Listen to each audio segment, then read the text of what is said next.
Hello everyone and welcome to Rising Sun How to Play and Setup video presented by Flipping Tables YouTube channel. As you can see, I've got the board partially set up for a 4-player game, but I'm going to go over what each section is and then how to actually play the game. We're going to start here where this bar is with the fan. That is the honor track.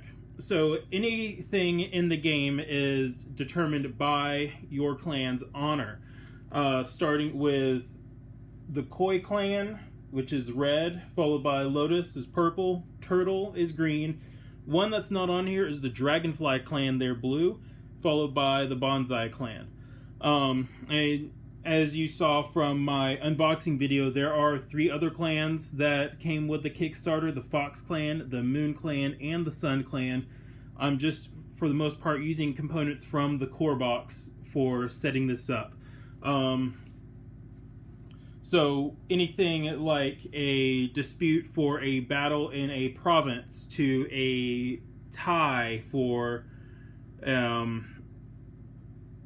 victory points would be determined by who has the most honor. So if Koi clan and Lotus clan were in a battle against each other in Shikoku, they had the same number of models, same amount of force on the map, the winner of that battle would be the Koi clan if they still had the most honor at the end of the battle. But continuing on, next to that, we've got our 4 Kamis. There are 7 Kami tiles or Kami cards that come with the game. Normally for a game, you would shuffle them and draw 4, placing them from left to right.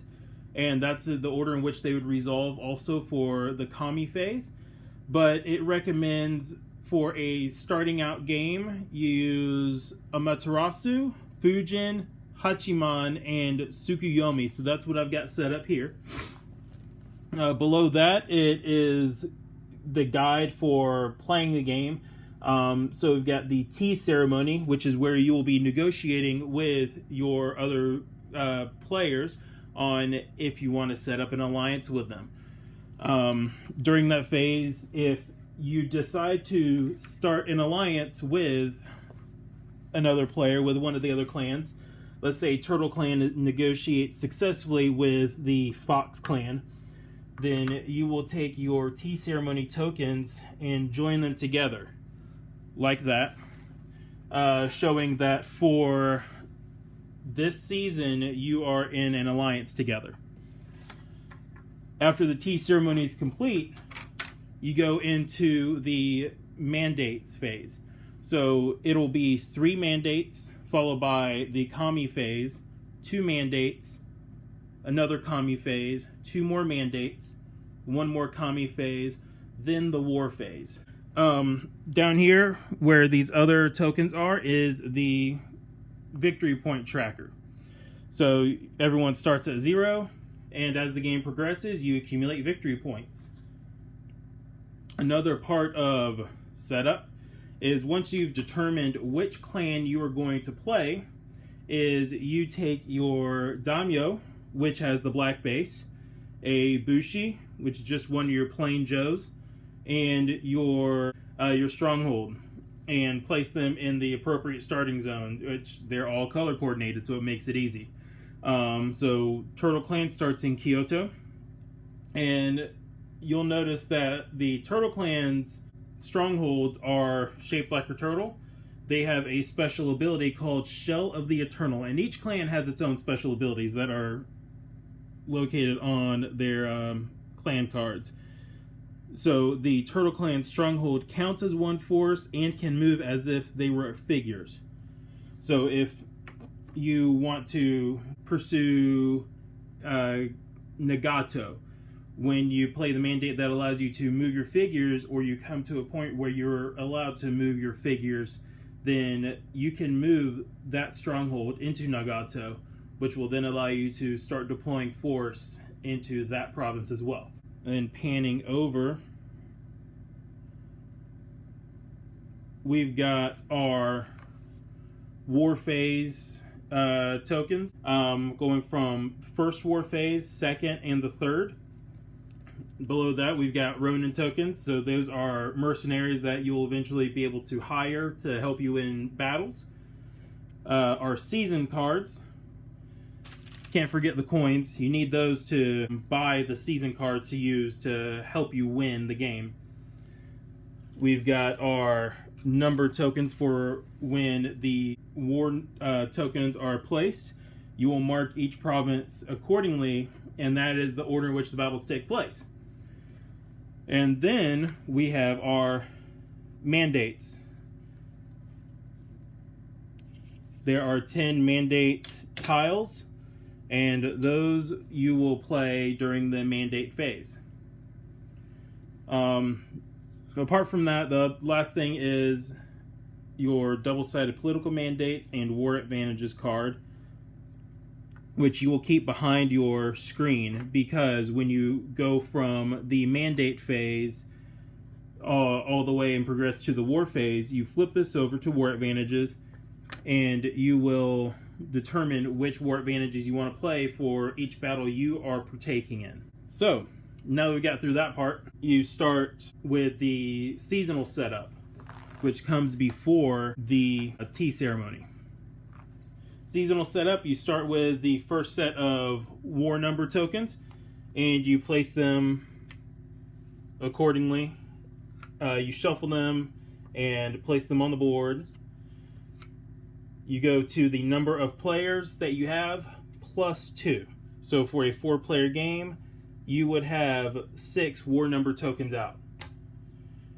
After you do that, you take your banners and you place them in the corresponding province. So Hokkaido is the first one for the war phase, so it gets banner number 1, Edo number 2, so on and so forth until they're all placed.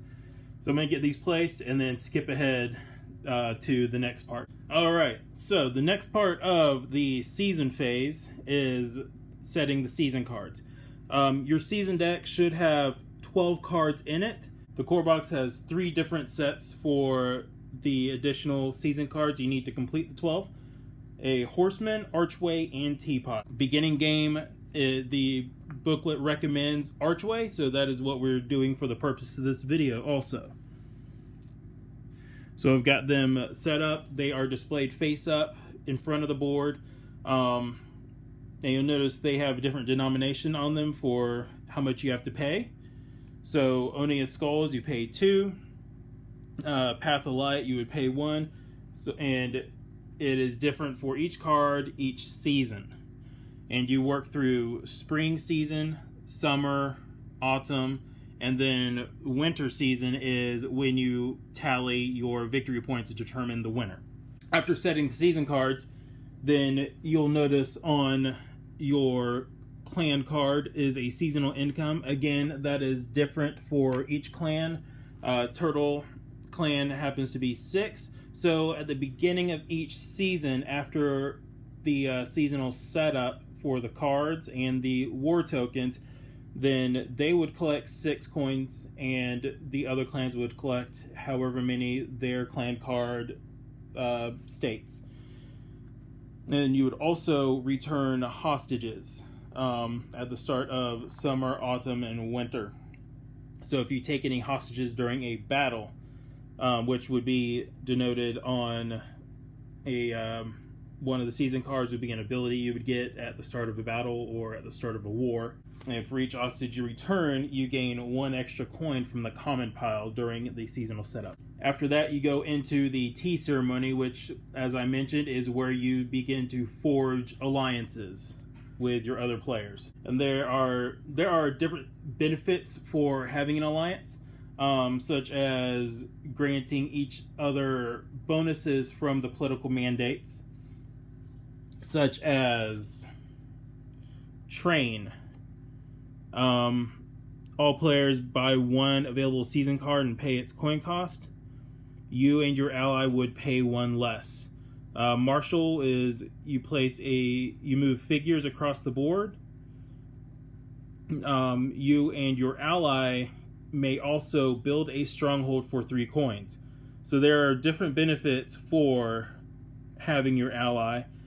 But if you think you can do better without your ally, if you think they're holding you back, you can always play a Betray mandate, which you place any 2 figures on the map with one of your own, and if you have an alliance, you break it and lose honor. So you would move down the honor track. If you're already at the bottom, doesn't matter, you don't go anywhere.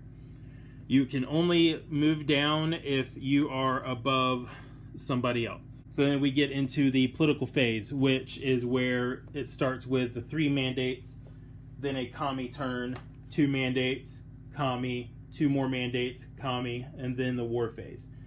So for the mandates, you would take the top 4 from the mandate deck, the mandate pile, and look at them, determine which one you would want to play. If you have an alliance, then maybe play one that is beneficial to both of you to start with, or you could just be selfish, play one that only would benefit you, or maybe you don't really want your alliance after all. You want to play that Betray. So you would pick one, play it face up, put the remaining back in the mandate stack, and then that mandate would resolve, starting with the player to your left, working its way around and finishing with you, with the exception being Train. You would be able to go first on that one, and Betray, because that would only affect you, and the other players would not get to play off of that political mandate. So after going through your 3 mandates, it comes to a kami turn. So during a kami turn, you resolve the effects of each of the shrines in order from left to right.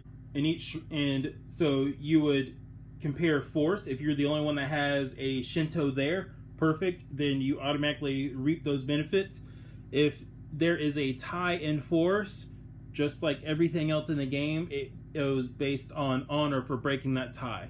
So if Lotus and Bonsai have equal force on Fujin, then for getting Fujin's bonus during the kami turn, it would be Lotus getting that because they have the highest honor at that point. If a kami shrine doesn't have any Shinto figures on it, then it is skipped and nothing happens with that. Following that, you repeat for another 2 mandates, then the kami, 2 mandates, and the kami, then the war phase happens. The war phase is when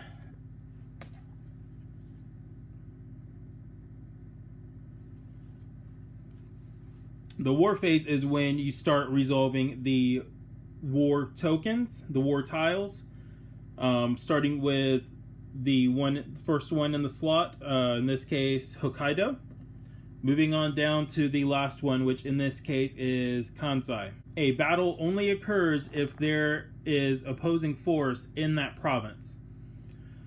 So let's go to Kyoto, for example, where the Turtle Clan is set up. If there were figures from the Lotus Clan in Kyoto, a battle would begin. At the start of a battle, you would first resolve effects from cards that say at the start of a battle, do this or do that. And then you would begin secretly assigning coins to each of these actions. Seppuku, you kill all your figures and gain honor and victory for each. You may take a hostage. Hire Ronin and Imperial Poets, you gain victory for every figure killed. It does not matter how it is killed, whether it's seppuku or they die in battle, you still get the victory for that. So once you and your opponent that you're in battle with put down the bet for each war advantage, you reveal, and you resolve it again from left to right. If there is a tie, it comes down to who has the most honor. After that war phase, then you clear the war number tokens. The winner of each battle gets that war number token, and the 1, 2, 3 that are denoted on them for each season, that is also individual victory points. And then if you have 3 to 4, you get 10 additional victory points, 5 to 6, 20, 7 to 8, 30. After the war phase is over, then you reshuffle the mandates and you start over with a new seasonal setup, followed by tea ceremony, and continuing the game until you have completed the autumn season. After you complete the autumn season, you begin the winter season into the game. Winter season is when you start tallying up your victory points. Each war province token, from spring you get 1 victory point, summer you get 2, autumn you get 3, as well as the set bonus for having 3 to 4, 5 to 6, 7 to 8. If there is a tie in victory points, just like everything else in the game so far, it comes down to who has the most honor. Now, there are some things that happen during the war phase that I learned after the first playthrough are kind of vital and I kind of skipped over, which is war reparations. Let's say Turtle Clan and Lotus Clan are in a battle, and Turtle Clan loses that battle. Turtle Clan will discard their coins, and then the Lotus Clan gives the coins that were used on the war advantage to the losing player or players. So if it's more than another opponent in that battle, then the coins are equally distributed among them. If it can't be equally distributed, the winning player decides who gets the extra coin. Also, seasonal cleanup is you discard all coins and Ronin that are in reserves, and they go back to the common pile for the start of the next season. Shinto come back from the shrines. You return and reshuffle your political mandates. Now, I talked about the Turtle Clan's bonus, the Shell of the Eternal. Each of the other clans has their own bonus too. The Koi clan is Eddies in the Stream. When resolving the higher Ronin step of a battle, all coins the Koi player has in their reserve count as Ronin tokens, adding to their force to the figures in the province if the Koi player won the higher Ronin war advantage. Dragonfly clan. When the Dragonfly player summons one of their figures, it can be placed in any province, whether they have a stronghold there or not. The number of figures they can summon with a recruit mandate is still tied to the number of strongholds they have on the map. When the Dragonfly player moves one of their figures, it can be placed in any province on the map, no matter how far. Figures belonging to the Dragonfly clan never have to use the shipping routes to move from one province to another. Bonsai clan. The cost of everything they buy, be it a season card or a stronghold, is limited to 1 coin at the most. If it costs 2 or more coins, then it costs them 1 coin. If it's 0 coins, it remains free. In the case the Bonsai player benefits from a discount, such as the train mandate bonus, it applies after the clan ability, bringing the cost to 0. And then the Lotus clan. On their mandate turns, the Lotus player selects one of the 4 political mandates they drew and places it face down on the board without any of the players seeing what it is. The Lotus player then announces what political mandate will be executed, choosing anything they want. And then something, again, that's always helpful is on the back of the instructions, it has the rules summary for the setup, what you do for each season, as well as what to do during the end game, and then the other rules, so negotiation for the tea ceremony as well as honor. Before I made this video, the FAQ for the game came out. I've read over it once or twice, but I haven't played another game since that came out. So I'm looking to get another game in, have that on hand, and that way any confusion can be cleared up easily with that, as opposed to having to scour Board Game Geek or Google and see what the general consensus is from other players. That is it for the setup and how to play for Rising Sun from Cool Mini or Not. I'm sure there are some aspects, some rules that I forgot to mention, forgot to go over. If that is the case, please feel free to leave a comment letting me know, letting other players know, so that way we all have a full understanding of the rules and to clear up any confusion there might be. This is the first setup and how to play video I've done personally. I'm looking to do more with other games that I get in from Kickstarter and other games that I have on my shelf.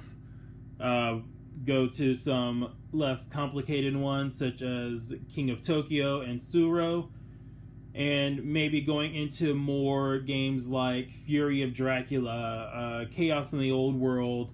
I've just got Grim Forest in that I'm going to be doing an unboxing for, so I'll definitely do a how to play video for that. But that's it. Thank you all for watching, and I'm looking forward to your feedback and looking forward to doing more videos.